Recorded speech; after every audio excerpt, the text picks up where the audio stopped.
Eu converso agora, você já deve ter ouvido o nome dele circular nas redes sociais durante essas últimas semanas, porque ele tem falado bastante e tem sido uma voz muito importante em relação a esse conflito que a gente está acompanhando, Israel-Palestina. É o Tiago Ávila, que é internacionalista e comunicador, e está aqui com a gente. Tiago, muito obrigada pela sua disponibilidade, viu? Como você está? Tudo bem por aí? Boa tarde, Thalita. Tudo bem? Queria deixar uma saudação para todo mundo da Rede TVT, todo mundo que acompanha. É um trabalho importantíssimo que vocês fazem. Muito obrigada, Tiago. E obrigada por estar aqui com a gente. A gente quer te ouvir sobre esse conflito. Estava conversando agora com o Fernando. A gente tem conversado. Essas últimas 3 semanas, essa pauta não tem deixado aqui o noticiário e aqui na TVT, inclusive. Como que você está vendo essa guerra neste momento? A gente já tem chamado de genocídio o que está acontecendo lá na faixa de Gaza, de fato, e sem perspectivas positivas em relação ao conflito e mesmo a discussão que é no Conselho de Segurança da ONU. Então, assim, eu quero uma avaliação sua sobre esse momento. Nós estamos vivendo, Thalita, desculpa, deu uma travadinha aqui, te ouvindo bem. Nós estamos vivendo um momento decisivo, no qual 1 milhão de crianças estão sob cerco, sob bombardeio. A gente está falando que a fome já está sendo um problema muito grave, a desidratação já é um problema muito grave, as doenças por conta da água contaminada, como as pessoas não têm acesso à água potável no mundo, até o risco de existe naquele momento. Tem hospitais sofrendo bombardeios na vista, por exemplo, o hospital de o hospital turco também sofreu avarias agora também e ainda não tem uma análise dos danos ali que aconteceram. Tem crianças nesse momento, Thalita, sendo operadas sem anestesia na faixa de Gaza.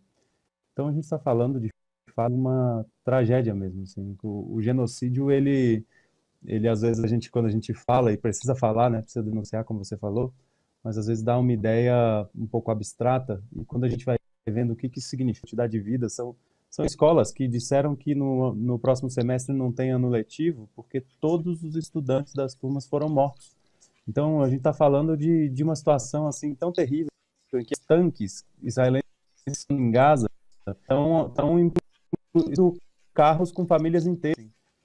De fato, a gente está falando de uma situação que nós vamos falar ao longo de toda a história. Assim. As pessoas vão perguntar o que nós estamos fazendo nesses 24 dias de genocídio em Gaza, vão perguntar por que a ONU não conseguiu cumprir a sua missão de deter o genocídio, vão perguntar a posição de cada país em relação a isso, vão se envergonhar da posição genocida dos Estados Unidos de vetar a resolução de uma trégua humanitária temporária, dos demais países também que não aceitaram a proposta de fato, de um cessar-fogo imediato, e vão lembrar dos povos que estão indo para as ruas aos milhões em tantos lugares, 500 mil de pessoas em Londres, 1,5 milhão de pessoas na Turquia, 2,5 milhões no Iraque, pessoas que estão indo desafiar um meio midiático, porque os grandes veículos de comunicação que são submetidos na sua linha editorial ao imperialismo e ao sionismo, né?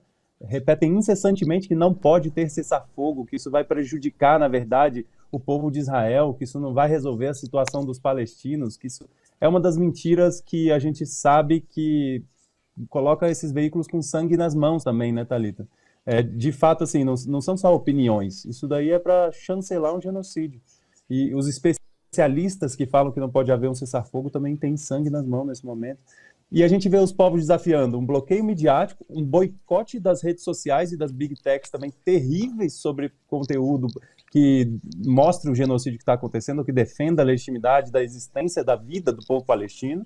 Além disso, a gente enfrenta governos aplicando sanções, criando banimentos a manifestações, restrições do direito de liberdade de expressão e uma série de produções de cultura islamofóbica em todos os países, gerando atos de violência, atos de ação.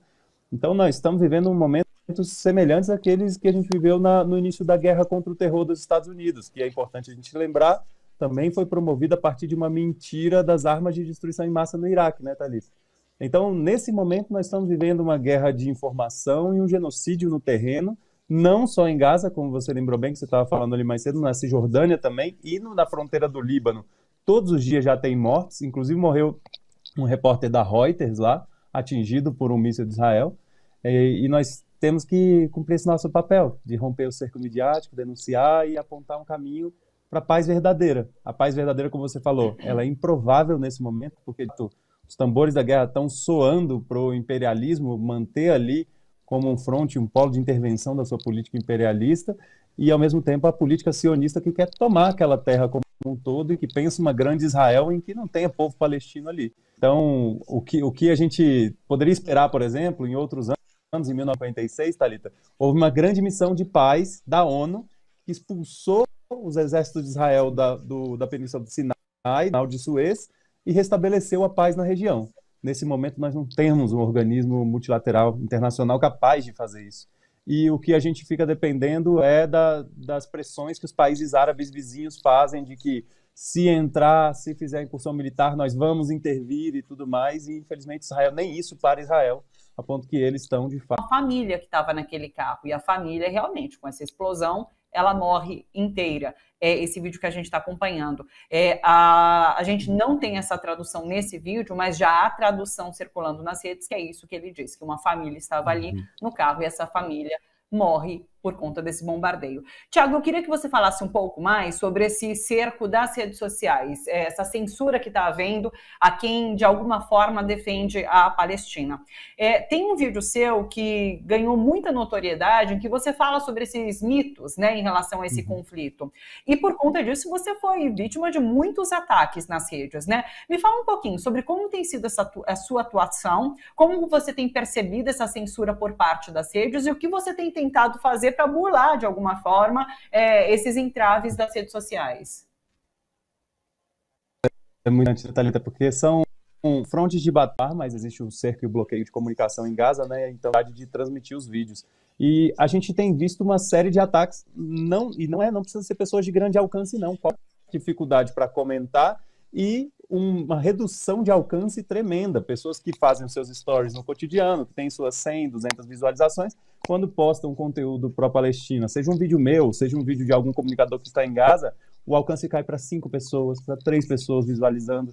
Então, é uma prova da falsa democracia ocidental moderna, né, Thalita? Porque eles sempre se arvoram como os estados democráticos e naquela lógica orientalista, os países árabes são violentos, antidemocráticos, ditaduras, mas a gente vai vendo que a hegemonia dessa sociedade capitalista ocidental moderna, ela é mantida a partir de muita coerção, tá aí a violência, né? Tudo que Israel está promovendo junto com os Estados Unidos e que os Estados Unidos promovem em tantos lugares, inclusive aqui no Brasil, né? Com 200 anos da doutrina Monroe sendo completada agora mas também a partir do consentimento, um consentimento fabricado, tentando silenciar as ideias que trazem a verdade sobre o que acontece no mundo, sobre o que acontece nas nossas relações sociais de classe, e no fim das contas é algo que nós precisamos combater. Então, eles dizem que, em nome da liberdade, da democracia e dos direitos humanos, estão silenciando as pessoas que estão dizendo a verdade, inclusive baseando-se na ONU, na Human Rights Watch, na Anistia Internacional.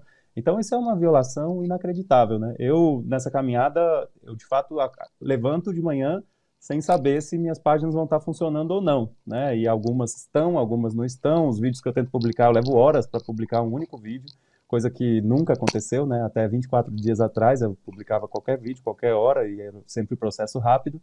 E agora 1 milhão de problemas técnicos em todas essas redes sociais, 1 milhão de restrições, porque eles não querem que a verdade chegue, né? Agora, os povos têm essa questão, né, Thalita?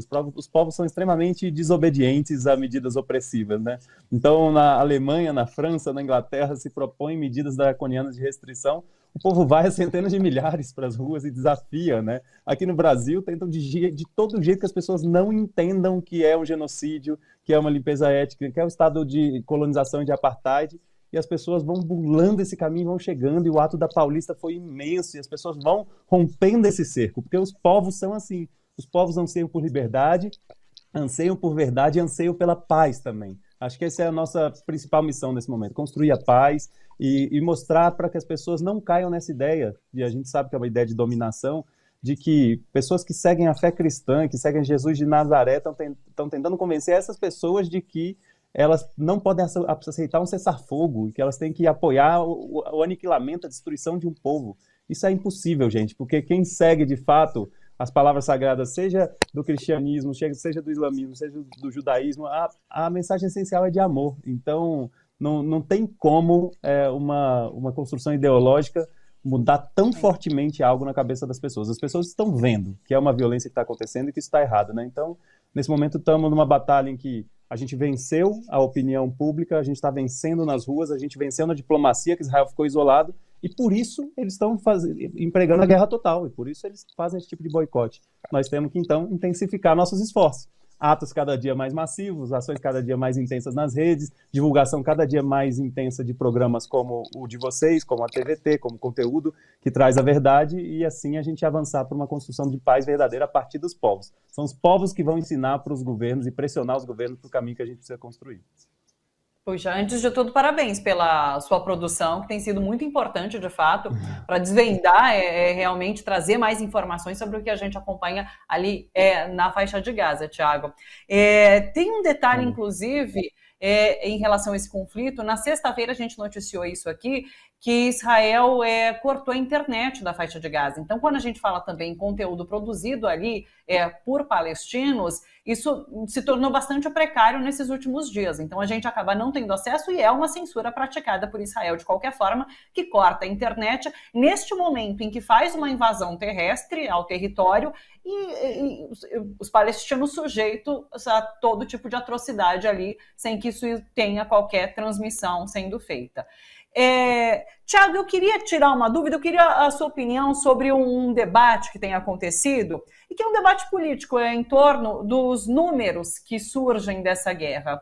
Porque quem fornece o número de mortes ali na Palestina é o Ministério da Saúde, que é controlado pelo Hamas, porque o Hamas foi eleito para o controle da faixa de Gaza. Isso é questionado muitas vezes, né? Ao mesmo tempo, se questiona o número apresentado por Israel, porque Israel também deu um número de mortes ali no dia 7 de outubro e não apresentou provas, listas com nomes. Inclusive, os Estados Unidos chegaram a criticar a imagem, né? Você continua me ouvindo? Pronto, destravei. Estou te ouvindo. Os Estados Unidos chegaram a questionar os números fornecidos pelo Hamas, e o Hamas entregou uma lista, um relatório completo dos nomes dos mortos e de ações de Israel desde o dia 7 de outubro. Então, como a gente pode acreditar nesses números, nessas informações? Isso é muito importante, Thalita. Eu dei uma travadinha aqui, mas eu estou entendendo que vocês estão me ouvindo. É muito importante a gente considerar como são construídos essas divulgações e esses relatórios. O Ministério da Saúde da Palestina, ele, de fato, ele está lidando com informações da gestão de Gaza, que desde 2006, na eleição, e depois consolidado em 2007, no conflito entre Hamas e Fatah, está sob cargo do Hamas. Agora, a gente sabe também que a Human Rights Watch e o Crescente Vermelho, que é a Cruz Vermelha na região, numa região onde a religião hegemônica não é o cristianismo, não se chama Cruz Vermelha, se chama, onde é o islamismo, se chama Crescente Vermelho, né? Então, lá, o Crescente Vermelho atesta que os números apresentados, não só dessa vez, mas os números apresentados em 2014, os números apresentados em 2012, e em todos os outros massacres que houve em Gaza, porque infelizmente já houve 5 grandes massacres desde o cerco total em 2007, os números costumam bater. Então eles falaram, olha, esses números eles costumam ser fidedignos, costumam ser realmente fazer sentido com os nossos próprios controles. Então, não tem por que duvidar dessas organizações, e a história provou que não tem por que duvidar dessas organizações. Ao contrário, o exército de Israel, a força de ocupação de Israel, como você informou bem, eles saíram do dia 7 de outubro dizendo que era o 11 de setembro do povo de Israel, ou era Pearl Harbor do povo de Israel. E aí, daquele processo veio um número que naqueles 3 primeiros dias estava na cifra de 1.200 pessoas, onde eles diziam que eram quase. E aí depois disso aumentou para mais 205 pessoas. Só que as condições desse aumento das 205 pessoas não são muito bem especificadas, né? E mesmo as outras 1.200 são muito bem especificadas. Por muita pressão, O IDF, né, que é as Forças de Defesa de Israel, que a gente chama de IOF, que é Forças de Ocupação de Israel, eles apresentaram um relatório com 600 nomes. Desses 600 nomes, tinham uma parcela deles era de militares diretos. 300 das pessoas, 50%, portanto, eram postos militares diretos. Outros, quando a gente pegava ali, 120 eram de postos paramilitares da segurança das próprias colônias ali na região ali de Gaza. E outros ainda tinham alguns com relações militares. Portanto, foi chegando num número, Thalita, em que uma pequena fração daquelas pessoas eram de fato civis. E isso foi gerando um efeito também na imprensa que é negativo para Israel, porque Israel estava falando de 40 bebês decapitados. Vamos lembrar que não só Israel, mas o governo dos Estados Unidos também. A vergonha, então, equiparável às armas de destruição em massa da guerra do Iraque, são os 40 bebês decapitados. É uma mentira, né? Depois, uma mentira comprovada, né, mas que foi repetida pelo primeiro-ministro, pelo ministro da Defesa, pelo ministro das Relações Exteriores, pelo presidente dos Estados Unidos. Então, essas mentiras elas foram propagadas. À medida que vão saindo das listas, vai se percebendo que, de fato, não é verdade. Não era a maior parte de alvos civis, a maior parte era de alvos militares. E aí o governo interrompeu a divulgação da lista de nomes. Não se sabe se existem mais do que essas 600 pessoas, se não era a totalidade das mortes, porque é um Estado orientado e baseado na mentira. Infelizmente, não é algo que se costuma fazer em conflito, de duvidar das fontes ali, mas nesse caso a gente tem muitos motivos para acreditar que Israel esconde a verdade das pessoas. Israel tem uma máquina de propaganda de guerra muito intensa, que falava não só de 40 bebês decapitados, mas falava de bebês amarrados a granadas, de crianças presas em jaulas, de casas que foram destruídas e queimadas completamente, sendo que não era esse tipo de armamento que foi utilizado na incursão do Hamas, e sim relatos de pessoas que saíram daquela região, que estão em hotéis hoje no Mar Vermelho, por exemplo, ou no Mar Morto, que elas estão relatando que os tanques era que atiravam, os tanques de Israel que atiravam nas casas. Algumas pessoas que estavam lá naquele momento da troca de tiros falavam que as tropas de Israel que não se preocupavam se estavam atirando em membros do Hamas ou em reféns, ou em pessoas que estavam ali fugindo em fuga naquele momento. Então a gente está falando de fato de uma violação de um país que é pautado na mentira e na propaganda de guerra como para manter sua agenda. Sinceramente, assim, são tantas coisas mal contadas, né, Thalita? A morte é só uma delas, mas a própria dinâmica de ficar 6 horas até uma resposta militar, né, sendo de uma região que é totalmente controlada, de uma região que existia informes da inteligência egípcia de que aconteceria esse ataque. Então, tudo indica, tudo leva a crer que foi um ataque facilitado para gerar mesmo essa comoção desse tal 11 de setembro, desse tal Pearl Harbor, ao custo de muitas vidas, tanto militares como civis. E agora ao custo dessa crise, de ter prisioneiros em Gaza, ter muitos prisioneiros, 6.600 prisioneiros palestinos nas prisões de Israel, que também a imprensa não fala deles. 2, inclusive, morreram recentemente, que Israel está dizendo que foi por causas naturais, inclusive, sendo que é evidente a prática de tortura, é algo documentado lá. E nesse momento nós estamos nessa crise colocada, né, que serve muito aos objetivos de um governo de extrema-direita que estava sob risco de ser preso por tanta corrupção e agora mais ainda por ter, de fato, o povo mesmo em Israel entende que Netanyahu, 85% das pessoas nas pesquisas entendem que Netanyahu é responsável pelo que aconteceu, seja na negligência com a defesa, seja talvez em algo maior, de saber de fato que aquilo ali estava acontecendo, sabe? Então, são coisas que a gente vai ver mais para frente, mas enquanto isso, a sobrevivência de Netanyahu está conectada a ele executar um plano feroz de guerra e de genocídio ali na Palestina. Então, isso é um perigo para os povos. É um perigo até para o povo israelense também, que não merece sofrimento civil, que não merece a perda de civil, e que nesse momento vive uma realidade muito diferente, né? As pessoas falam, a grande imprensa ainda tenta trazer a perspectiva do povo de Israel como se a vida tivesse um inferno lá, mas o que tem acontecido é que as pessoas tocam a sirene e elas têm que correr para os bunkers, mas os mísseis não atingem elas. Inclusive, em 23 anos morreram 69 pessoas dos foguetes lançados da faixa de Gaza, em 23 anos inteiros. E a gente está falando de 8.300 assassinatos em 24 dias, mais de 3.000 crianças, né, Thalita? É outra proporção, nada se compara a isso, né? Não se compara. Tiago, só para finalizar, qual a sua opinião sobre o objetivo final de Israel? e a anexação desse território. Tem imagens de Netanyahu há pouco tempo apresentando um mapa, né, ali de Israel, inclusive sem ali a faixa de Gaza, Cisjordânia. Qual é o objetivo final, na sua opinião? Eles têm um plano declarado, que é o plano da Grande Israel. Esse plano, e o mais assustador, Thalita, é que a extrema-direita, né, não só Netanyahu, mas outros partidos e outras organizações que estão presentes nas colônias, na Cisjordânia ocupada, que estão muito presentes na fronteira de Gaza também, e que tomam decisões agora nesse gabinete de crise, nessa construção desse genocídio, que é um experimento social genocida que está acontecendo, né? Esse grupo é muito caracterizado pelo projeto da Grande Israel, que não é só de anexação da Cisjordânia e de Gaza, não. Ele vai além. Ele vai além para o Sinai, no Egito, ele vai além para a Jordânia, ele vai além para o Líbano, ele vai além na Síria do que já tem tomado, que são as fronteiras das colinas de Golã, que foi tomado em 1967. O projeto da Grande Israel deles chega até em alguns pedaços do Iraque.